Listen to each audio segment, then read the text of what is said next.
The Sahara is the world's largest desert, and crossing it is only possible thanks to scattered oases that provide life-sustaining water to travelers along the way. For those untrained in handling it, the Sahara is a place of death and despair.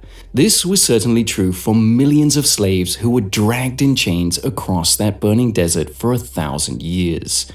This trans-Saharan slave trade is easily overlooked, thanks to its more famous Atlantic cousin.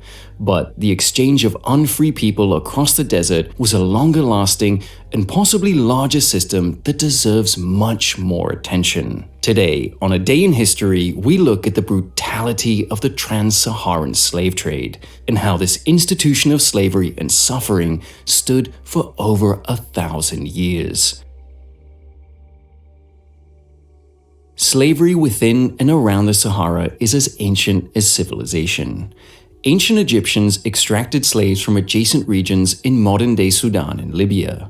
Later, Phoenician settlers along the fertile Mediterranean coast, most notably Carthage, established slave trading networks that included slaves taken from all areas of the Mediterranean basin. But the scattered inhabitants of the Sahara could not satisfy the growing demand for slaves forever.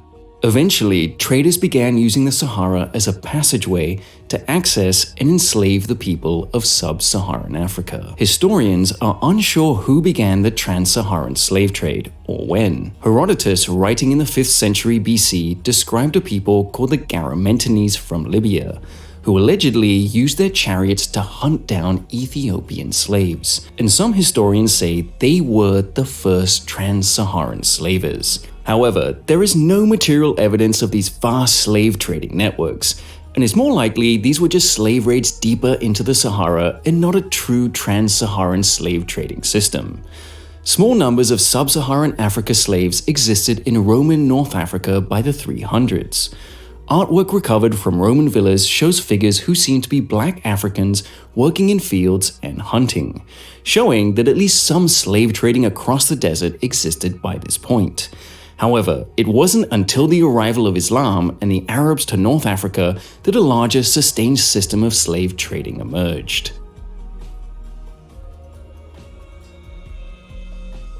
Arab armies conquered most of North Africa by the early 8th century. The unified Abbasid Caliphate connected the Islamic world religiously and economically, and slaves would soon move along these connections. Like every major contemporary society, the Islamic world had a great need for slaves, and quickly found that the rural Berbers of North Africa were not enough to satisfy the demands of their interconnected world. In time, they would also become suppliers to Christian Europe as well. There were 6 main routes utilized in the trans-Saharan trade, and each was, at various times, bound to the power of various kingdoms. The westernmost trade route ran from modern-day Ghana to Morocco, and was initially established by traders working with the Ghanaian Empire. Later, another trade route from the famous city of Timbuktu in Mali sold slaves that mostly ended up in Algeria, all under the protection of a succession of powerful medieval empires, like the Mali Empire and the Songhai. The Niger Valley was a third major source of slaves, primarily to Libya. The Lake Chad Basin also supplied Libya with slaves, chiefly funneled through the successive empires of Kanem and Bornu in Central Africa. There were also land routes from Sudan into Egypt, and last but not least, a significant trade of slaves along the Nile from Sudan and Ethiopia into Egypt. The conversion of sub-Saharan African kingdoms to Islam intensified the trade. Firstly, the conversion of the rulers and ruling ethnic groups created a clear distinction between Muslims and non-Muslims, the latter of which could be enslaved under Islamic law. Secondly, pilgrimages to Mecca encouraged rulers to make safe routes across the Sahara that doubled as avenues for the slave trade. The scale of the trade fluctuated over time. During the medieval period, an average of about 10,000 slaves were transported across the trans-Saharan routes.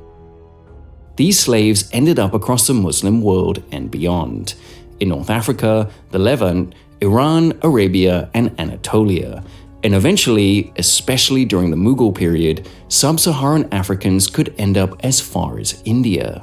Some would also end up in Europe, chiefly Muslim-controlled Spain, until the Europeans began acquiring their own African slaves directly from the 16th century.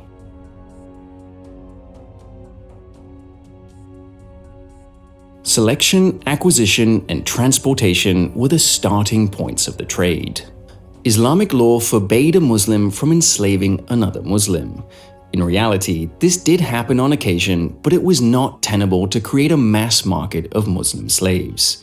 In the case of trans-Saharan trade, the slaves were overwhelmingly African pagans. On top of the religious difference, race was a component of slavery as well, although much less important to Saharan trade than later Atlantic trade. Black Africans were labeled Zanj or Sudan to distinguish them from the Arabs or North African Muslims, and there was a widespread acceptance that skin color was a sufficient basis for enslavement. Not all black Africans involved in the trade were themselves slaves, of course. As the Europeans did in Atlantic slavery, the Arab traders relied mostly on the African kingdoms in the slaving areas to acquire slaves for them. States like the Malian Empire or the Kanem Empire subdued and enslaved surrounding tribes and minor kingdoms, retaining some of the slaves for domestic use and selling others to trans-Saharan traders. With the conversion to Islam of many of these kingdoms, they added a religious justification to the expansion of their empires and the enslavement of their enemies. The Empire of Kanem and its successor Empire of Bornu were typical examples of how a state might sustain itself through trans-Saharan trade. These empires stretched across the Central Sahara, reaching from Libya down to modern-day Cameroon, creating a reliable passageway for slave trading. Their wars and conquests created many slaves that could then be sold on to the Arab merchants. Cities like the now-lost Njimi became centers of trade where slaves, along with other important goods like ivory and gold, would be bought up by trans-Saharan traders. These empires also secured the trade routes from raiders and built rest stops along the route to ease the burden of traveling merchants, in exchange for extracting taxes and custom duties from passing traders. The scale of slave trading contributed to the rise of many cities across Africa. Cities like Njimi and Timbuktu became important centers through their role in the slave trade. Meanwhile, in northern Africa, settlements like Sijil Massa in Morocco, Ghat in Libya, or Asyut in Egypt gained importance as markets for slaves brought along the trans-Saharan routes. Transport across the Sahara was done on foot in massive caravans, composed of camels, merchants, overseers, and bound slaves. They relied on local knowledge from Berbers and other desert peoples to navigate to the life-saving oases that made the journey possible. The Moroccan traveler Ibn Battuta joined one such march, from Mali to Morocco in 1354, where 600 female slaves were made to march for almost 3 months, before reaching slave markets in Sijil Massa.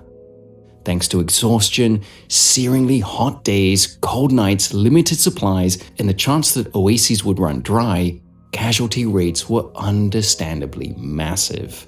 One European explorer estimated that out of every 4 slaves that began the trans-Saharan journey, only 1 reached the other side.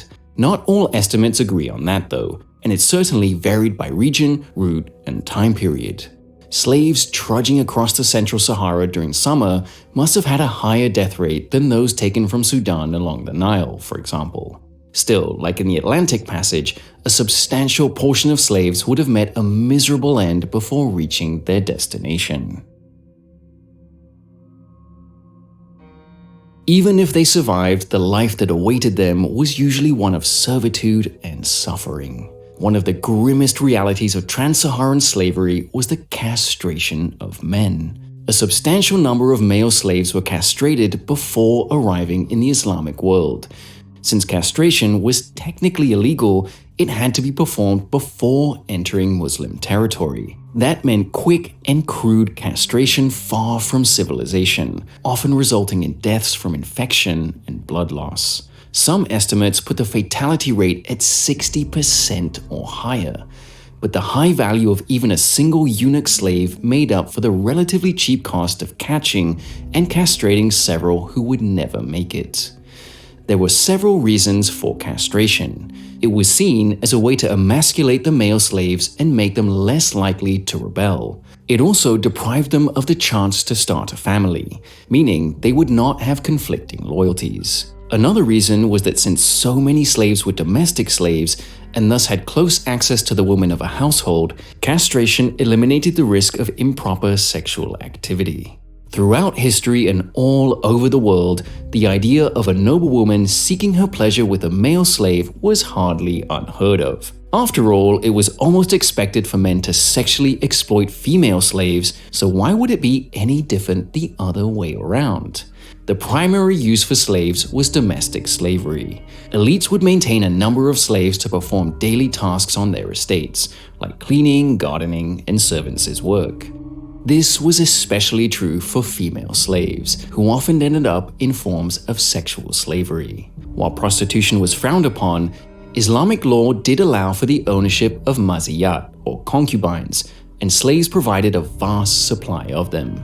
As a result, most young women in the slave system found themselves sold for their bodies and the sexual gratification of elite men. An 11th century slave-buying manual by the Baghdadi scholar Ibn Butlan describes how the girls were sold and selected en masse. Sellers prided themselves on offering customers girls from all corners of the world, from sub-Saharan Africans to Indians to Europeans, all to cater to the desires of their new owners. The fate of most of these girls was a life of exploitation by a minor noble or official, then relegated to a sheltered life in the harem or domestic work after their master lost interest. A small number of these concubines, those who ended up in the power of the caliph or a powerful sultan, might enjoy a comfortable life. This was especially true if they birthed a son and became a al-Walad, mother of the child. However, while some concubines did rise to have formidable powers in court, they were almost entirely Arabs or Persian in origin, not from sub-Saharan Africa. Agricultural labor was another common destination for slaves, although this was mostly men. Tunisia had an especially high concentration of slave labor working on agricultural estates, but they could be found as far away as Bahrain, which reported around 30,000 black slaves on farms there in the 10th century. Morocco's sugar industry also relied upon sub-Saharan African slaves for labor, which led the Moroccan Sultan Ahmad al-Mansur to launch an invasion across the Sahara to conquer the Songhai Empire and take direct control of the vital slave routes that originated there. Male slaves could also become soldiers. Islamic prohibitions on spilling the blood of fellow believers encouraged Muslim rulers to acquire large armies of non-Muslims to settle things on the battlefield. These slave soldiers were called Mamluks and could earn a surprisingly comfortable life for themselves if they survived and fought well, and many earned their freedom through their work. The Sultan al-Salih Ayyub of Cairo was possibly the largest single purchaser of slaves in history, and assembled an army of Mamluks so massive that after his death in 1249, these Mamluks were able to seize power and establish the Mamluk Sultanate that stood for over 2 centuries. The best hope for a slave was for freedom by manumission. In theory, slaves who converted to Islam should usually be manumitted, although the practical ability of slaves to have their conversion recognized or the law enforced was not so reliable. In most cases, manumission came as a reward for a particularly loyal slave, or was bestowed in the will of a deceased slave owner. The Quran permits slavery, but it also recognizes the freeing of slaves as a virtuous act in itself. The Quran also explicitly calls for all slave owners to offer slaves the chance to buy their own freedom, which many did achieve, although this would usually take years of work. The trans-Saharan trade continued unabated throughout the Renaissance and even into the modern period. The arrival of Europeans did little to slow the trade, as they mostly opened their own networks from the western coasts while the Arabs monopolized inland trade. The abolition of Atlantic slavery had some influence on the course of trans-Saharan trade.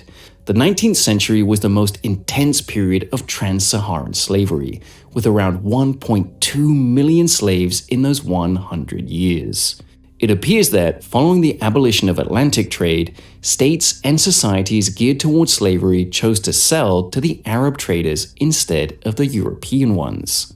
In the latter half of the 19th century, the European zeal for abolition was used to justify colonization of slave-trading African kingdoms, which deprived the trans-Saharan traders of their suppliers. The new colonizers were not pleased at the idea of slave raiders kidnapping their new colonial subjects either, and so Arab slave raids also slowed.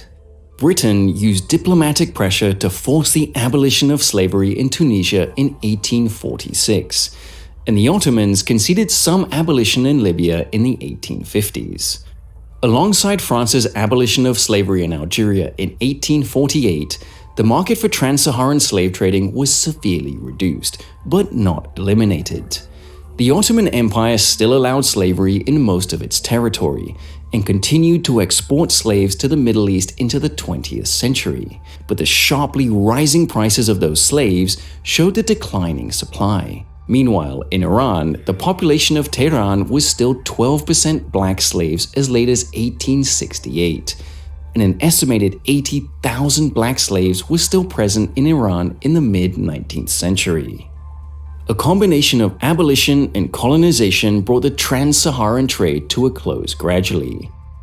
Technological changes like the introduction of railways and the improvement of steamships also reduced the need for vast caravan trains across the desert. While we cannot point to a single date where the last trans-Saharan slave caravan traveled, it's safe to say that any significant slave trade across the Sahara had been all but eliminated by the 20th century. The end of the trans-Saharan slave trade brought to a close a system that had stood for over 1,000 years. In its wake, the trade left an indelible mark on its victims. Kingdoms rose and societies collapsed in the face of the demands of the trade. Millions were taken from their homes, and many of those were castrated, prevented from ever forming families or communities that would remember their story. Slavery itself outlasted the trans-Saharan trade in many of the places it involved. Countries like Libya, Morocco, Mali, and Niger still face major problems of domestic and sexual slavery that persist to this day. They join the estimated 6 to 10 million victims of one of the longest-lasting slave trading networks in history, and like their historical forebears, are all too easily forgotten.